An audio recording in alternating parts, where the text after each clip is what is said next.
Okay, it's been a year. Got a little lost. I had to move. I had to quarantine.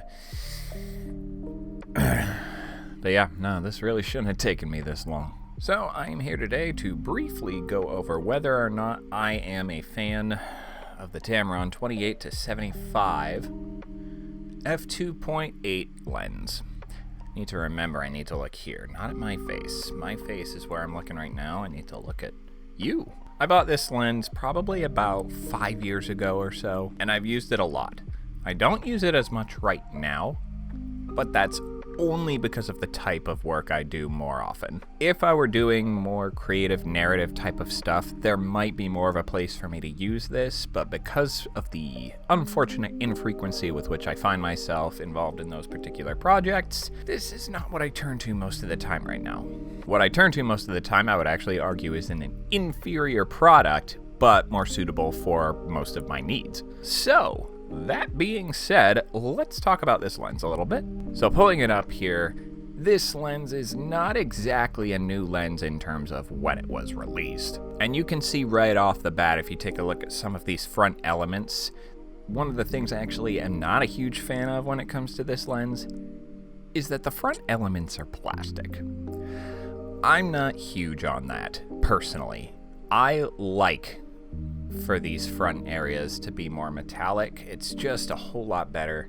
And you know, the specific reason that I'm calling that out is because mine, at some point, I think took a tumble and got a crack. And it's kind of hard to see, but it's here.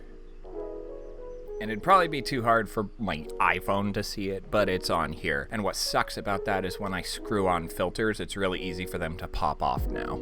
Is there a quick fix? Yeah, there is. It's just, it feels silly to pop up on a set with a rubber band on my lens.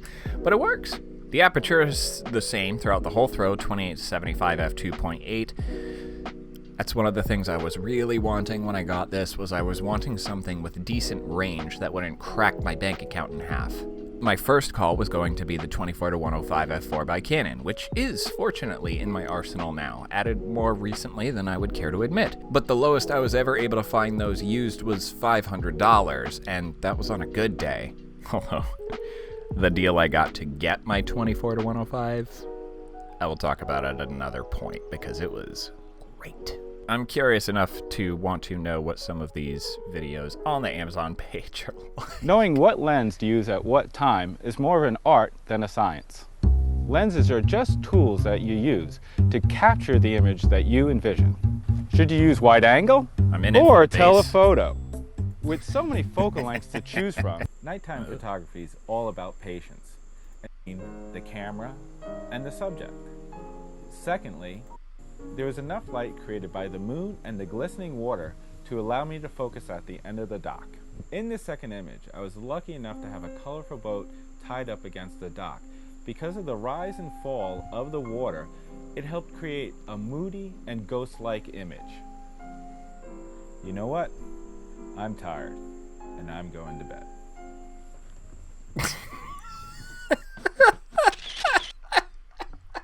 Okay.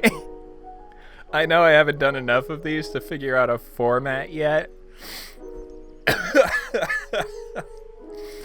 But I'm having fun. Moving right along. I have used this lens for various artistic projects in the past, a couple of narrative short films and things like that. I will say I think this lens was built for photography in mind more than videography, and if there's one thing about this lens that really makes that stand out to me, it is the throw on the focus. The throw is very, very small. If I turn the focus all the way left here, put my finger on top of the lens, and throw it all the way the other way, let's say this is 12 o'clock on a clock, right there. That is it. It stops at about 2:30, 2:45 p.m. It stops before dinner. And I know for a lot of cine lenses and things like that, the throw is so much more. For me, it wasn't too bad because a lot of my stuff was run and gun and acquiring focus really fast, so it was kind of nice to have that limited range to work on. but I totally understand how that could be a no-go for a few folks. As you can see, it clearly does not break the bank, and I got a lot of good use out of it. I would say, if you like the image quality that you're seeing and that I'm showing you here, I think this lens can be really worth it. It gives you a good amount of throw, stays at f2.8, and one nice little thing it does have is it has right here, it's got a little lock switch. That, when you unlock it, means you can zoom. But when you throw the switch down, it stays locked at 28 millimeters, which is nice because sometimes cheaper lenses, what you can do with them is if you put your hand on the front and pull or twist, you don't have to turn the ring for it to do that. So if you're running and gunning and it starts to pop out a little bit, it's nice to have that little lock feature to keep your focal length there. It only locks at 28 millimeter. It does not lock at 75 or any other in between. At this point, B&H doesn't have these lenses available, although it has a used one for $350. But I mean, at that point, why bother when you can go to Amazon and get a brand new one for $250? I'm not going to recommend this lens to everyone. However, I do think it's honestly a fantastic run and gun lens for video. It served me very well for photo, but my primary work is video, so that is what I'm primarily talking about. I think there is a place for a lens like this, even in a seasoned veteran's kit. I honestly do. However, if you are just starting out and you are not at the point yet where you can afford like the official manufacturer Canon EF glass, I recommend this lens. Like, highly. Treat it nice because you don't want to crack the threading like I did. I don't remember how I did it, and I feel like a goofball if I have to put a rubber band on my lens in front of anybody, let alone a client. The only reason I can find myself thinking to not recommend this lens is if you need more focused throw. If you're operating on a jumbo follow focus system, you want to be able to have more throw to work with so you can get your shots nailed more precisely in whatever sequence you're trying to go for. And for those of you who don't know the vernacular, and trust me, there's some that even I don't know, when I say you need more throw on your focus, it's how much space it is to take your focus from one side to the other. Because there are some lenses, like the Canon lenses or the Cine lenses. We'll take this one for an example. This is my Canon 85. It'll spin forever. It will just keep going. And it takes a whole lot more to get this to spin from one side to the other, but it's capable of spinning forever. And if you need to have that kind of malleability in your focus throw, then I would not recommend the Tamron if that's an absolute necessity for you. But if you're running, you're gunning, and you need your aperture to not go crazy when you do a quick zoom in or something like that, I recommend this lens. It feels pretty smooth, all things considering, but it's not made to be as smooth as something like a Cine lens. I mean, you can see on here that the range just to get from 28 to 75, that's not super huge either. But I love this thing. And in a way, I'm honestly kind of sad I don't use it as much anymore, but like I said, the only reason I don't is because I bought specifically a different lens for the kind of work that I mostly do. And I will probably talk about that lens at another point too, once I've used it more and feel more comfortable with it. For reviews like this, I'm not going to use like a scoring system per se. I'm not going to say 3 out of 5 stars. I'm not going to say 8 out of 10, buy it, it's great.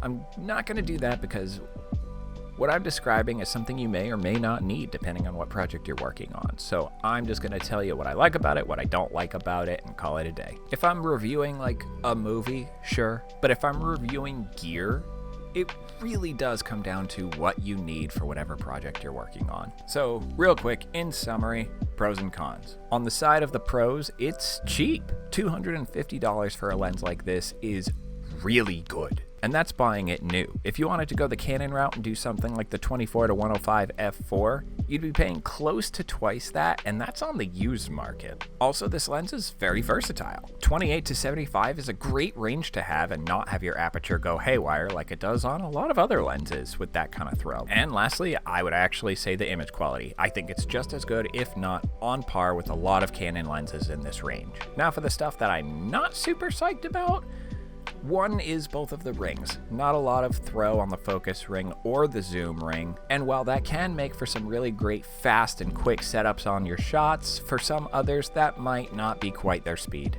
And also the plastic elements. Cracking the barrel on mine was a bit of a blow, but if you take better care of yours than I took care of mine, that shouldn't be a problem, and you should be churning out great images out of this lens in no time. It's proven itself for me in my line of work.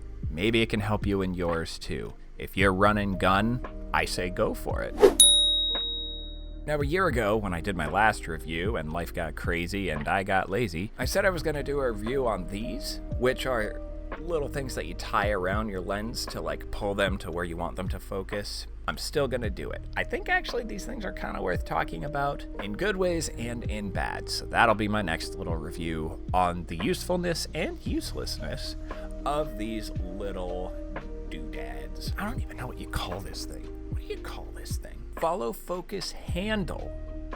That's what we're going to call it then, a follow focus handle. That's what I'm going to talk about next. I'm actually kind of looking forward to talking about these weird little things. But folks, if you can tell, I really love this lens, and I hope this review is enough to help you figure out whether or not it's for you. Till next time, my name's Timothy. I hope y'all take care of yourselves and stay safe. The only reason I can honestly... I'm a mess.